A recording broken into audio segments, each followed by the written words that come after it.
शायर हफ्त ज़बां हज़रत सच्चल सरमस्त के 204वें उर्स की तकरीबात का आगाज हफ्ते को होगा। वज़ीर आला सिंध सैयद मुराद अली शाह मज़ार पर चादर चढ़ाकर बाकायदा उर्स मुबारक का इफ्तिताह करेंगे। 14 मार्च से शुरू होने वाले उर्स मुबारक के मौके पर डिप्टी कमिश्नर सैयद अहमद फवाद शाह ने जिला भर में आम तातील का नोटिफिकेशन जारी कर दिया है।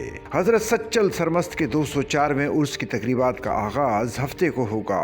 उर्स के मौके पर पाकिस्तान समेत दीगर ममालिक से भी ज़ायरीन शिरकत करेंगे। उर्स के इंतजामात देखने के लिए SSP खैरपुर ने सच्चल सरमस्त के मज़ार का दौरा किया और CCTV मॉनिटरिंग रूम का विजिट भी किया। सिंध की तारीख हज़रत सच्चल सरमस्त के तस्करे के बगैर नामुकम्मल है। हज़रत सच्चल सरमस्त सिंधी ज़बान के मशहूर सूफी शायर और मजजूब थे। उनका कलाम 7 मुख्तलिफ ज़बानों में मिलता है। इन ज़बानों में सिंधी, अरबी, फारसी, बलोची, पंजाबी और उर्दू शामिल है, मगर ज़्यादातर हिस्सा सिंधी और सराइकी पर मुश्तमिल है।